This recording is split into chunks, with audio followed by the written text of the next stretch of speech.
You may be seated. Good Yantiv, everyone. I want to ask you to turn to page 360 in your Siddur Lev Shalem. There's this, what the Siddur calls poetic offering for Pesach, and I thought we'd look at it a bit together today and learn it together. So, a little bit of background before I'll send you into some studying of the poem with the people sitting next to you. So the Talmud establishes this difference between different types of Pesach, basically different historical Pesachim. So we have the Pesach of Mitzrayim. Anybody want to guess what Pesach Mitzrayim might have meant in the Talmud? It's not complicated. Whatever Pesach was to the people of Egypt, but maybe it is a little complicated because there was no Pesach in Egypt. Okay, but then it says Pesach of the Dorot, Pesach Dorot. What might Pesach Dorot mean? What does the word Dor mean? So Pesach Dorot is maybe the Pesach that was celebrated for subsequent generations, and this poem I think asks the question. We celebrate Pesach differently in this generation than maybe the generations before us. We celebrate Pesach differently as we sit here on the second day of Pesach as our brothers and sisters do in Israel who are off doing their Chol Hamoed field trips already. So this poem looks at what's the difference between Pesach of Mitzrayim, and it adds a third dimension, Pesach le'atid, Pesach of the future, maybe a Pesach that we don't yet celebrate. So I'll ask you to introduce yourself to a neighbor or somebody who you've already spent a lot of time talking to this Pesach possibly, and to look at the poem a little bit and think about what's the difference between Pesach Mitzrayim and Pesach le'atid, and what do those two mean to you?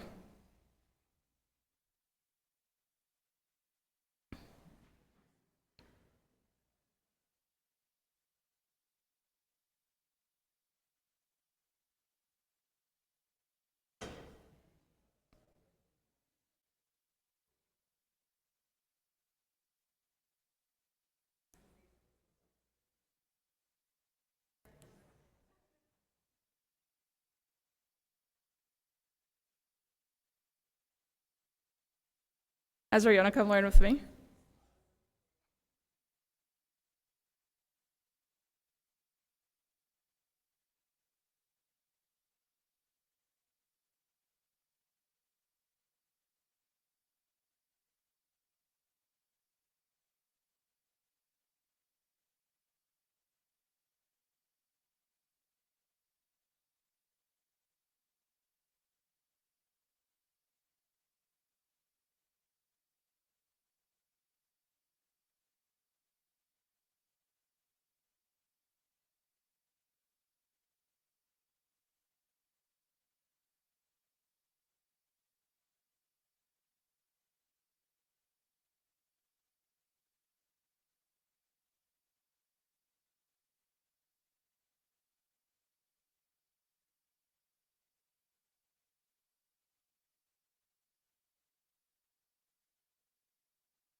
Okay, so we'll come back together. I'm sure that wasn't necessarily enough time to read the whole poem, but let's get some ideas flowing in the room. What might have Pesach Mitzrayim have looked like? In my chavrita, thank you, Ezra, who is now walking out of the room and waving bye, don't worry.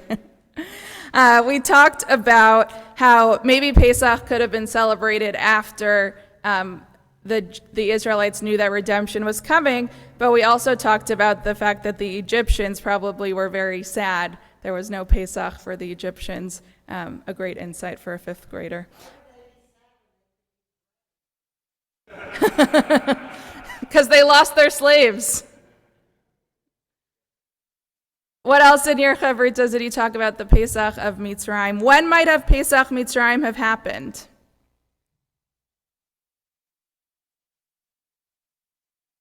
Anyone? Yes, Chazan. The Pesach that they left Egypt. And this poem is missing what did Pesach look like in the desert? Anyone else discuss what Pesach Mitzrayim might have looked like? What about Pesach La'atid?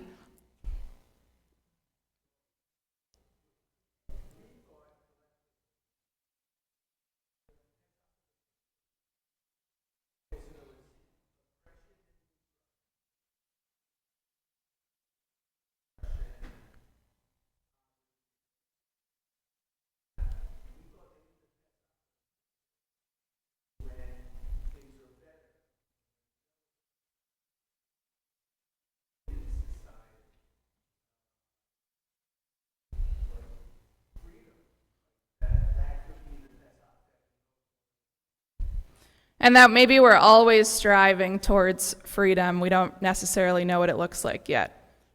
Yeah, Rena.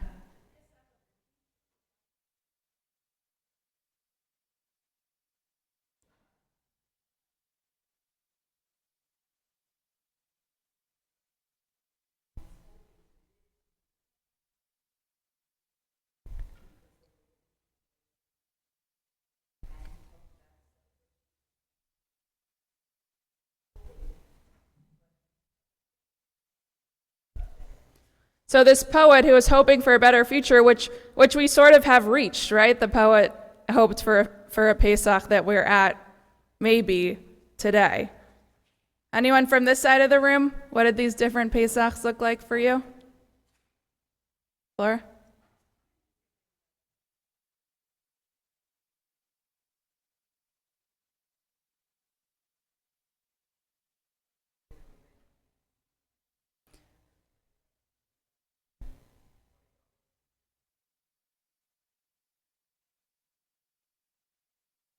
So they're ready to be redeemed.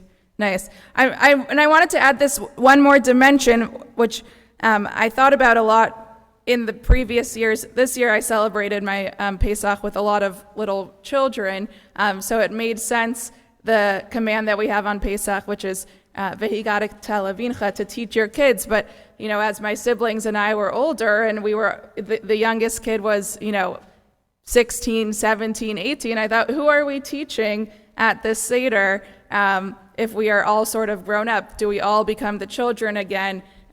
What is the purpose of a Seder when you sort of have all adults in the room? And so my question to you is, does Pesach La'atid sort of manifest when you see the future generations, when you watch your children or your grandchildren, or for me, like my little kid best friends who run around with me, learn at the Pesach Seder? Does that sort of manifest Pesach La'atid?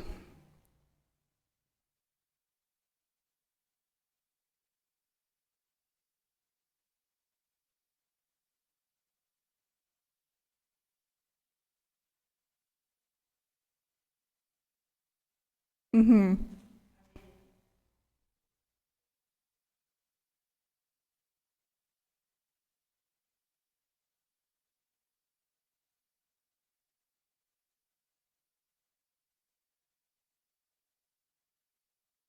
I was thinking the same thing, Virginia, as I was preparing to read the prayer for hostages, that how awful it is to read this prayer 3 days in a row. We're in a 3-day chag, and we don't know what the atid or the hope looks like for the redemption of those people. Any other reflections on what it looks like to watch younger generations? Does that bring you into a Pesach of the future? Yeah.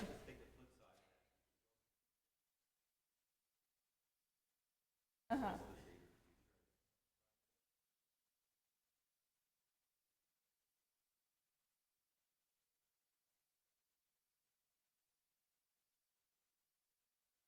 So there's sort of the Pesach Achshav, the Pesach of right now, in which we reflect on the people that we've lost in the past year and how to bring their traditions into this Pesach and the future Pesachim, and what about them to bring into the Seder? What might they have said? What might their teachings have been?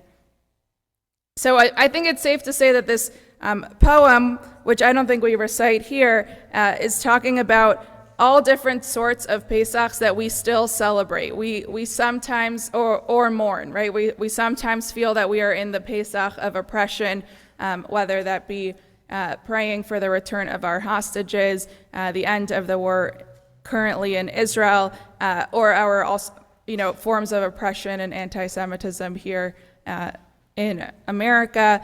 We can see the Pesach of the Atid in our younger generations, and we know, as Rena cited from the poem, that there were generations before us that hoped for a better Pesach, which we are arguably celebrating today, and also bringing in the traditions of the Pesach that people before us celebrated, or people that we have lost celebrated, and how to sort of manage the fact that they're no longer there and honor their memories.